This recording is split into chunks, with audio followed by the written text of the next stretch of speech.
Welcome back, Sacred Seekers. Before we dive into this week's episode, I have something very exciting for you to share. There is a new course available on my platform, and it's called Body Temple Awakening.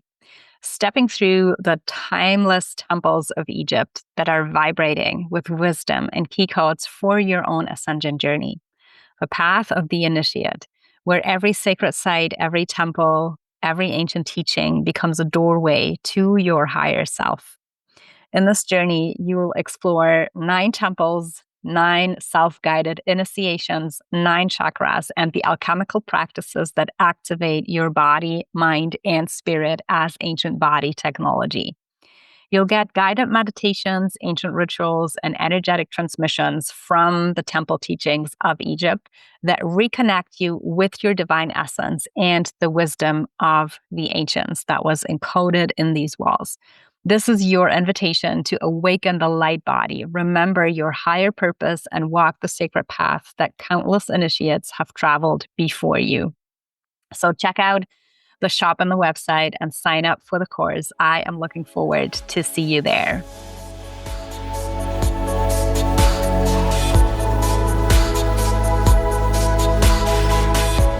Now, today is a beautiful continuation of last week's conversation on sacred Paris. So if you haven't tuned in yet, I highly, highly recommend that you listen to the interview with Patricia and let yourself immerse in Paris as a sacred city of light. So right now, we are, as I'm recording this and as this episode comes out, we are in a powerful portal around Mary's ascension. And this is much more than I want to say like religiously imposed feast day, paying credit to a great mother figure. This is a time for you to really remember your Sophia genome, your goddess genome in your DNA that is storing ancient body technology that is giving you access to heightened states of awareness and allowing you to become a witness of like how consciousness travels in your body. So Mother Mary, as this highly advanced avatar and like star walking priestess, high priestess from the Pleiades, to me, my personal opinion, was a master of how to birth consciousness into form in its purest state, only by herself. That's what we know as virgin birth. So how more powerful can it be to actually to explore in this portal the Paris Meridian that is also known as the Rose Line. So linking the Grail legends, linking all the Marys, the Magdalenes, the Rosa Mystica Council. Now, what is the Paris Meridian? The Paris Meridian is a geodetic, but also an esoteric axis that you'll find running mostly, as the name says, like through France and Paris, but it also elongates all around the world. And this was a meridian that was established in the 17th century as France's prime meridian, running like a north-south through Paris, long before the Greenwich Meridian became the international standard. Now you're like, okay, but where would I actually find it? So you can find it, you can track it, you can trace it. And also, I do recommend you to actually go on Google Maps or Google Earth, actually, and check where it is. And if you're curious, you can track like what are the exact sacred sites and placements and alignments and crossings of other ley lines that this powerful line as a stream of consciousness also holds. And so it is, or it was defined at 2 degrees 20 east of Greenwich. So it's just a tiny bit to where the international standard, the 0 point, is today. So, and also, if you look at it, it's like 2 degrees 20. So the first is the 22. You might know that this is the number of Mary Magdalene. So again, there is just a little tiny hint about the Magdalenes, about the Rose Line. And this meridian passes directly through the Observatoire de Paris, the Paris Observatory, which was at the time the reference point for all French maps before Greenwich was adopted internationally. And so historically, French cartographers and also astronomers used this meridian for surveying, map making, and also calculations from the 17th century onward. One very important name to recognize here is the French astronomer Jean Picard. And why was it that actually Paris became prominent at the time? And Paris, back in the 17th century, was at the forefront, like with intellectual and also cartographic knowledge, I want to say. So the precision of the measurements, especially and note that it's not, it's astronomers who did that, like Picard was highly advanced. And so there was a desire for a national reference linking at the time still not only scientific, but still also spiritual and political centers. Now, energetically, this is not a new concept, so to say. There is a lot of ancient prime meridians and reference points that we'll find around the world. And I'll dive more into this in other episodes, but on this one, we want to focus on the Paris Meridian. Just like note that there is a very, very strong link to Egypt and what is called Zep Tepi. Zep Tepi is the first time, the prime meridian. That was linking in esoteric and also symbolic terms, not only Egypt, but the meridian that was running through Egypt and the spine of Africa as that primordial birthplace of humanity with other places around the world, like feeding in life force energy, pulsing the energy through this main and first and prime meridian. And then also in ancient Greece, Delphi was considered as the omphalos, as the navel of the world, a spiritual and geographic center, rather than actually a technical or like measurable meridian. And the Greeks used local reference points for mapping and also astronomical observations. So longitude was largely a theoretical thing, and zero meridians were more chosen like for convenience relative to known lands. So the Paris Meridian came into being as one of this axis mundi, so the world axis, a spiritual and a geographic reference line connecting heaven, earth, the underworld, the in-between, like many dimensions. Also, if you've read or if you haven't read the Da Vinci Code, I know it's old, but still definitely one of my favorite books of all time. It's two, actually, where you will find hints and clues and references to all of these symbolisms and the energy lines, the sacred sites, the important points acting as portals. So super, super intriguing. So from a French historical and esoteric perspective, the Paris Meridian functioned as a national and symbolic axis mundi, as we already said, like from the 17th century onward. There are some very important esoteric anchors, I want to say, and we're going to be diving deeper into them just in a moment. But churches like Saint-Sulpice incorporate markers aligned with this meridian that, again, combine the astronomical and also the energetic awareness at the time. And so it was always the linking of esoteric traditions with science. And another important aspect that I want to bring in here is that you might have heard me also talk about this in other episodes. Like the reference to the Templars keeps coming, the Templars, the Rosicrucians,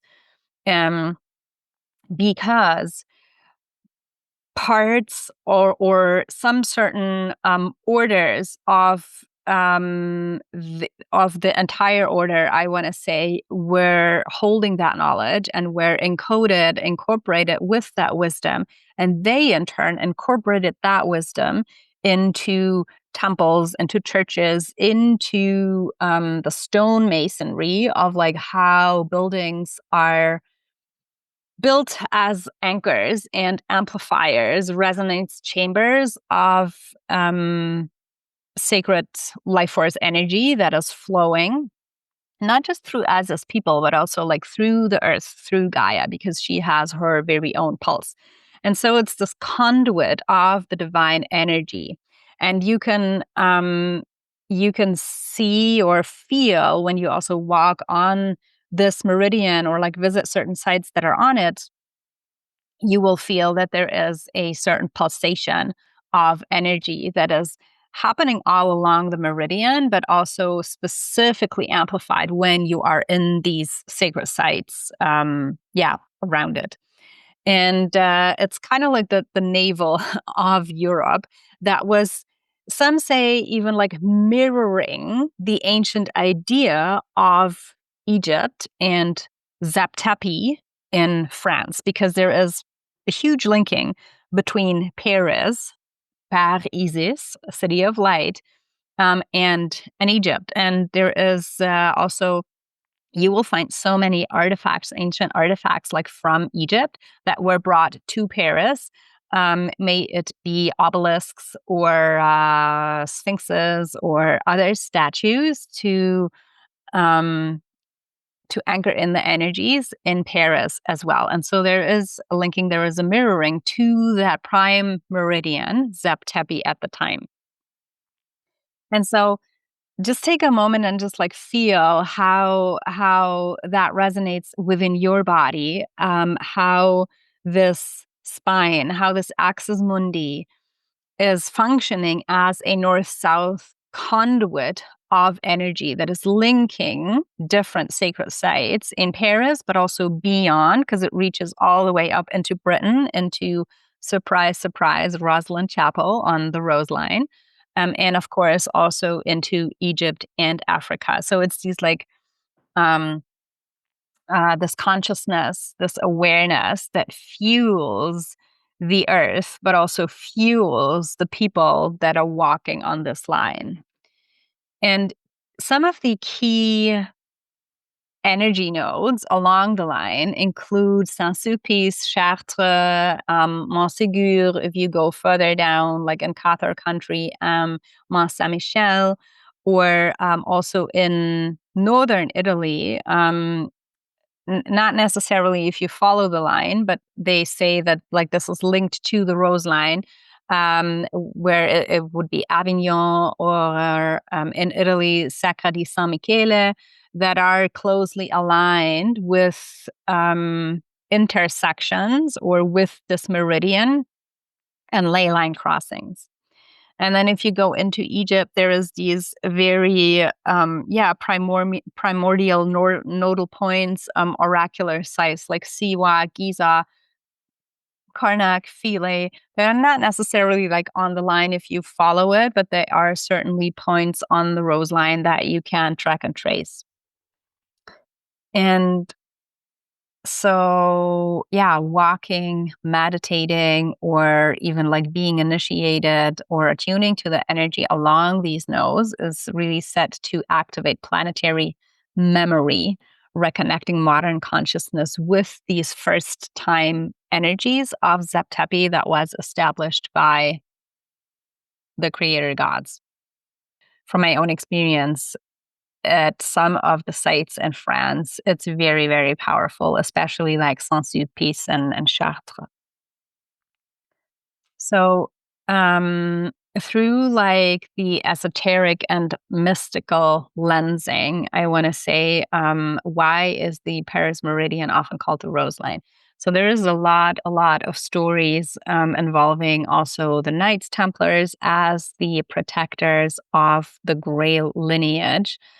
It's believed to be more than a navigational reference. It's more like connecting higher frequency nodes across France, and also tracking and tracing, maybe even by the name of sites where Yeshua, Mary Magdalene, as the carrier of the Grail lineage further, like with their children. So like tracking and tracing the bloodline of David as this primal consciousness of celestial advanced technology with human form, wherever they walked, wherever they left their traces, through speaking, physically being there, or just like the teachings that were making their way into the geography. That is where you can access and tap into these energies, which at the time being, like coming back to the point in time where I am recording this, where it's really all about the Immaculate Heart, the purest energy, like how you can birth pure energy through a pure heart. What is also coming together at the rose line is a masculine and a feminine energy. Like if you look at it, it would be, of course, like a straight line, that longitude. But you know that there is always a feminine and a masculine counterpart and energy to it. So it's always like what we can measure in a way. And then there is another serpentine current, usually, that runs around it. And this can be seen with the Michael and the Mary line, the Athena and the Apollo line. There is an Isis and an Osiris line. And with these meridians, and especially this one, yes, it used to be the reference point for the prime longitude meridian, which of course, scientifically and measurably, it is a straight line. But the energy that runs the current, that pulses through it, you will feel it, not just like being on that very node and on that very point, but you will feel it in a good distance from that meridian as well. Plus, as I said, kind of like that serpentine current. So if you look at the map and you maybe find a sacred site that is not necessarily like on the spot, but like just like somewhere around it, then and it's calling you, I'll definitely encourage you to check that out, because probably it's part of that serpentine feminine dragon current that is running all along it. All right, so we have the Templars, we have the Magdalene Mysteries, and especially if we continue the meridian further down south, where it runs all the way through the pentagram, the sacred pentagram landscape. Reference, there is also at least 2 other episodes on the podcast that you will find about this specific region in France. So really linking it to the stories, the teachings of the Magdalenes, but also the physical reference points of like where she ascended, where she taught, where she walked the land and left that legacy. And so you can see it in a way that it's kind of like architectural codings within not just churches or cathedrals, but really also alignments of caves, mountains, water streams. So it's the original earth energies where there is not necessarily a structure needed, but then the harnessing very often comes with these architectural sacred encodings to amplify and make the energy and the pulses that are present, make that visible or more felt in a way. So let's just like look at Where does it run from? So we have Saint-Sulpice. Saint-Sulpice is, you'll see that behind me when you're watching it, is such a mystical, mysterious experience when you go visit. And one of the things that is super, magical about it, there is this what they call gnomon. It's a brass strip along the floor that is exactly aligned with the Paris Meridian, so with that rose line. And then there is that gnomon, which is a rod actually, that is projecting sunlight onto the floor. Um, and so that was installed to track solstices, the equinoxes, and also the solar noon, which makes Saint-Sulpice a calendar in a way, and a sacred site, just also as many stone circles or churches where there is hidden sacred wisdom because they are aligned with the celestial, in that case, solar happenings. It's quite fascinating. What else do we have on the Paris Meridian? Of course, Notre Dame de Paris. So La Grande Dame, the great cathedral that also burned and was restored in, and I think it opened, some months ago, let's say. And the energy that is present at Notre Dame. And if you have visited, I would love to hear your experience, because with these places where there is a lot of people, the energy can get very diluted. So if you've been, please let me know. I'd love to hear from you. I feel the energies that are coming together are specifically like so a sacred dance of the masculine and the feminine. Which is just that beautiful sacred union, that immaculate heart, although there is, of course, the Sacré-Cœur as well. And the illumination of the windows, of course, where it's how we are being illuminated when consciousness and when that inner spark radiates out, like our body temple radiates. And this is a depiction, a symbolism of these stained glass windows. Then we have Chartres. Chartres, oh my goodness, so much to say about Chartres. It is close to the meridian. The main thing that I want to say is it contains a beautiful labyrinth on the floor that is also can be used at certain times when it's open to walk it, for you to have a death and rebirth initiation experience. Chartres is an ancient sun oracle that is also part of a greater alignment, in fact, also with Rosalind that we just mentioned. Another reference, there is a super cool episode in one of the very earlier ones where I speak about the Camino de Santiago and all of these placements that Chartres is part of. It's such a beacon of like sacred geometry and Sophia consciousness encoded in its purest form. So again, if you have a chance to visit, I highly, highly recommend.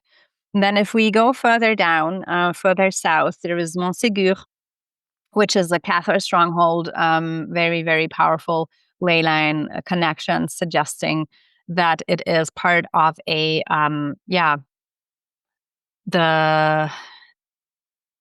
Sophia Christ consciousness and heart awakening after Mary Magdalene has passed and taken the teachings of her and Yeshua and John. So the coming of the new kingdom, the new earth, whatever you want to call it, that this is encoded in specifically there. It's more about the caves, the mountains, and the castles on the mountains.